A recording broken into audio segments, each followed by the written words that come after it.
RadNet, ticker RDNT, just completely blew past consensus for Q2 2026. We are looking at a record $622.7 million in revenue, which is up 25% year over year, and it easily cleared Wall Street's estimates around $610 million. And adjusted EPS came in at 29 cents, delivering a massive 45% beat over the 20-cent estimate. Plus, management raised full-year 2026 imaging center guidance across the board, bumping revenue up to a range of $2.37 to $2.42 billion, adjusted EBITDA to $345 to $358 million, and free cash flow up to $115 to $125 million. The market immediately priced in the execution, with shares popping 6.09% to $76.80 in after-hours trading. Yeah, I mean, for retail investors who are holding or, even just watching RadNet, this quarter was an absolute masterclass. Oh, for sure. It was a masterclass in operating levers and technological execution. We're looking at a business that is fundamentally altering its margin profile right now. So the goal today is to really look under the hood of this record-breaking report. We need to unpack the segment drivers, the margin dynamics, and crucially, the notable risks that come with a valuation that is, frankly, this demanding. Yeah, absolutely. And, to understand where that $622.7 million actually came from, you really have to start with their core engine. The physical centers. Exactly. The traditional physical footprint. The volume numbers they are pumping through these physical imaging centers are just staggering for a brick-and-mortar healthcare business. I mean, overall, advanced imaging procedural volumes surged 21.2% in aggregate. Which is huge. And breaking that down by modality reveals just how consistent that demand really is. Yeah. Like MRI volumes were up 21%, CT volumes were up 20.9%, and PT-CT jumped an impressive 31%. Wait, 31%? Because that 31% jump in PT-CT is exactly what drove management to highlight this 238 basis point favorable mix shift. Right. So advanced imaging now makes up 29.9% of their total procedural volume. It's like, think of a restaurant that suddenly starts selling way more high-margin steaks instead of cheap side salads. That's a great way to look at it. Right. Because it allows RadNet to drive higher EBITDA without needing a proportionally larger physical footprint. They don't have to build a new building. And it's what allowed them to drive their imaging center adjusted EBITDA margin up 17 basis points to 16.1%. Even while fighting off all these severe labor pressures. Yeah, that restaurant analogy highlights the mechanical advantage of the business model perfectly. Because, the physical footprint, the rent, the basic staffing, all of that is a fixed cost. Right. But to grasp why this mix shift is happening so violently right now, you really have to look at the broader clinical environment. Like, why is PT-CT specifically growing at 31%? Yeah, what's driving that? Well, it's not just random consumer demand. It's actually being driven by massive breakthroughs in broader medicine. Oh, okay. Specifically, they're seeing much higher utilization of prostate PSMA studies and these new brain amyloid studies. Okay, I want to pause on that for a second because brain amyloid studies sounds incredibly specialized. Yeah. What exactly makes those specific scans so vital right now? So when they say brain amyloid studies, they are talking about the complex scans required to prescribe these new breakthrough Alzheimer's drugs that have recently hit the market. Oh, wow. Yeah, you can't just take a quick X-ray to diagnose Alzheimer's, right?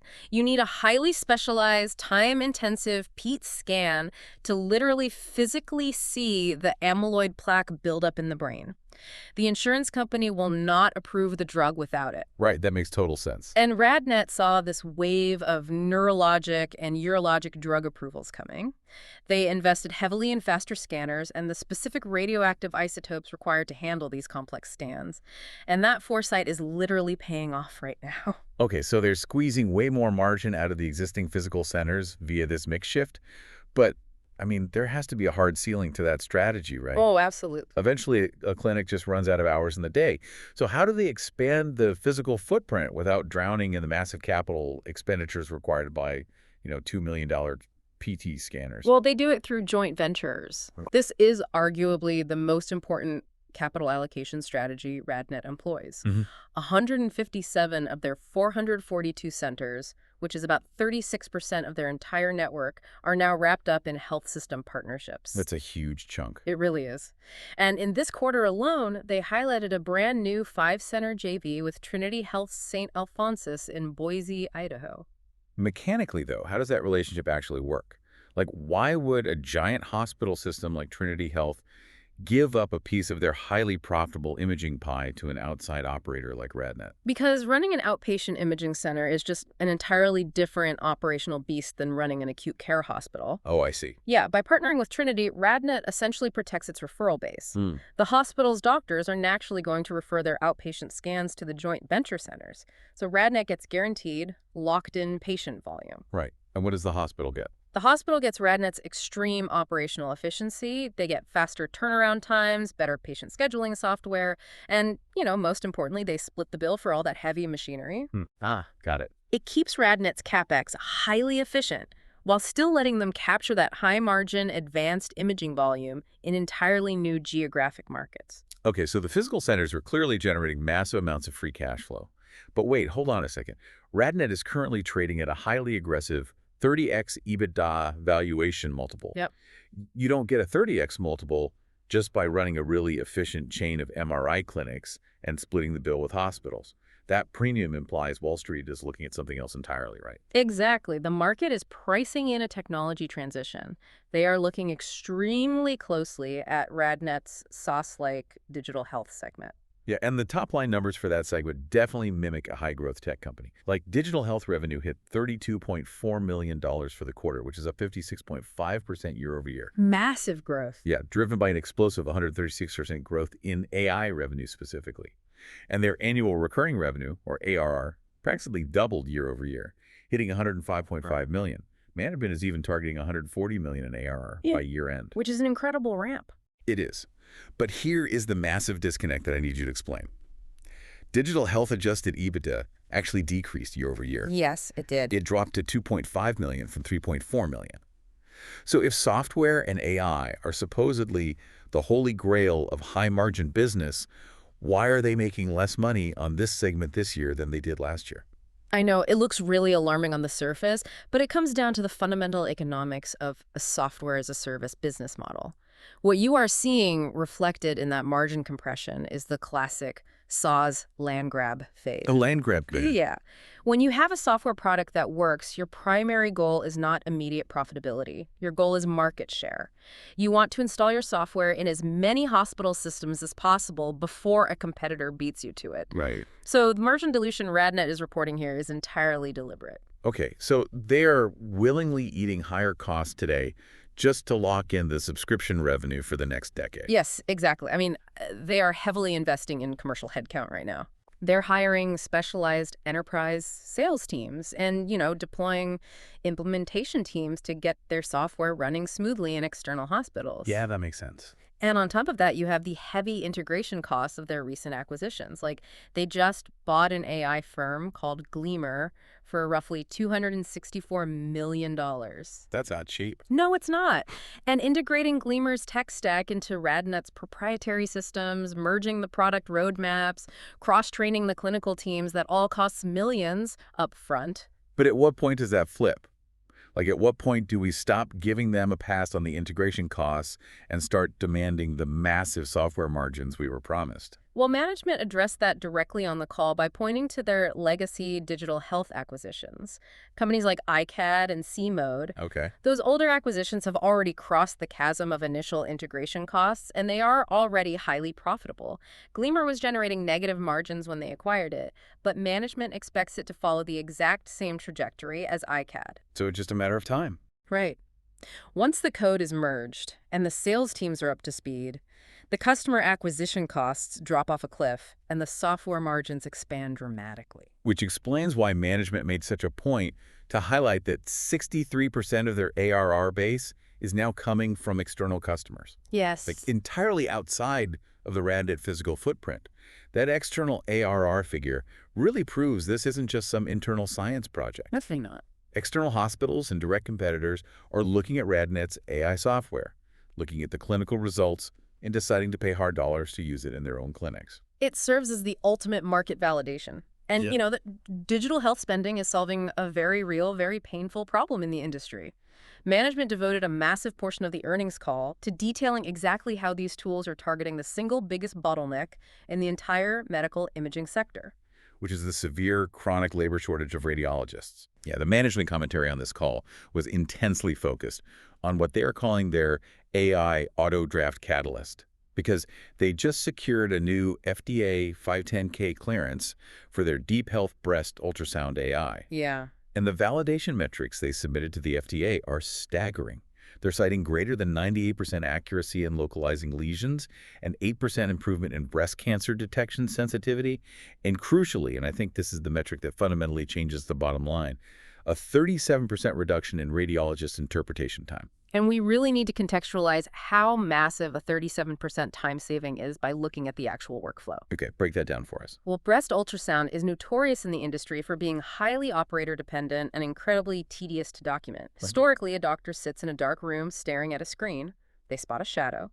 Then they have to manually click and measure the dimensions of the potential tumor, categorize it, open a fresh document, dictate a complex clinical report, review the transcription, and finally sign it. That sounds exhausting. It takes an immense amount of cognitive energy per patient. So what does the AI actually do in that scenario? Does it just, like, circle the tumor in red and wait for the doctor? Oh, it goes much further than that. The AI pre-measures the lesion, categorizes the finding based on clinical guidelines, and actually generates a standardized draft report. Oh. Yeah, it essentially solves the blank page problem. The radiologist is no longer dictating from scratch. They're just reviewing, editing, and approving a highly accurate draft. Okay, so it's like a commercial airline installing a state-of-the-art autopilot system. Exactly. It absolutely does not replace the highly paid human pilot. I mean, you still need the expert radiologist in the seat for the final sign-off, the complex decision-making, and obviously the liability. Right. But what the AI does is drastically reduce the pilot's fatigue. It automates the tedious, repetitive data entry of the flight, which allows that same human pilot to safely handle significantly more volume in the exact same 12-hour shift. And if you apply that to the unit economics of the business, it becomes the ultimate margin expansion tool over the next 24 months. Radiologists are the most expensive and the most scarce resource RadNet relies on. Yeah. If you can make your existing roster of doctors 37% more efficient on breast ultrasounds, a procedure RadNet performs, over 1 million times a year, you drastically increase your daily patient throughput. And you do it without having to hire a single new doctor in an incredibly tight labor market. And management is absolutely stepping on the gas with the rollout timeline for this Reporting Pro autodraft solution. They expect close to 15% of all RadNet procedural volumes to run through these AI-powered autodrafts by the end of 2026. Yep. And they project that will scale to over 50% of their total volume by the end of the second quarter of 2027. It is an incredibly aggressive deployment schedule, but, they have a track record to back it up. They started this initiative with their thyroid ultrasound AI, which is currently generating automated draft reports where over 90% are accepted by the attending radiologist without any further clinical markups. 90%? That's amazing. Yeah, so they're taking that proven high acceptance workflow and scaling it to breast ultrasound, and soon they'll roll it out to X-ray and MRI spine. Okay, so the operational execution is clearly working. The physical centers are pumping out cash via the mix shift, and the SaaS integration is making the doctors measurably faster. Oh. But we have to look at the macro headwinds and the valuation risks threaten to derail this entire thesis. Absolutely. Because reimbursement rates are always the boogeyman for any healthcare services company. They are the single biggest external variable. And we have the proposed 2027 Medicare fee schedule on the table right now. CMS is proposing a 1.68% cut to the conversion factor. See, that sounds like a direct hit to top-line revenue. But management noted that increases to the RVUs, the relative value units assigned to specific procedures, mean this will actually be essentially net neutral for RadNet. Right. For those unfamiliar with the billing mechanics, CMS is basically saying, hey, we're going to pay you slightly less per point, but we're going to assign more points to the complex scans you're doing. So the net result is a negative impact of less than $1 million across the entire company. Barely a scratch. Exactly. So traditional Medicare seems highly stable. But the real drama happening in Washington right now is the proposed HOPPS site neutrality rules. Yeah, this is a critical piece of legislation to understand. If enacted, HOPPS could slash hospital outpatient reimbursements by 30 to 50% on certain non-contrast studies. Wait, so at first glance, a 50% cut to imaging reimbursement across the healthcare sector sounds absolutely terrifying for an imaging company. Oh, for sure. But considering RadNet's JV strategy, are these brutal HOPPS cuts for hospitals actually like a massive hidden catalyst for RadNet? They absolutely are. It completely flips the entire dynamic of the market. Yeah, because site neutrality means Medicare wants to pay the exact same rate for a service regardless of where it is performed. Currently, a massive hospital system charges significantly more for the exact same MRI scan than a freestanding independent RadNet clinic does. Right, the pricing loophole. Exactly, and Medicare is trying to close it. If you're a hospital CEO and this rule goes through, your in-house radiology department suddenly faces a 50% haircut on revenue overnight. They transform from profit centers into massive financial bleeders. Because they just start losing money on every single scan since their fixed overhead is so incredibly high. Precisely. They have massive administrative bloat, 247 staffing costs, expensive real estate, and when a department starts bleeding cash like that, the hospital CEO desperately needs a lifeline. Right. That is when they pick up the phone and call RadNet to form a joint venture.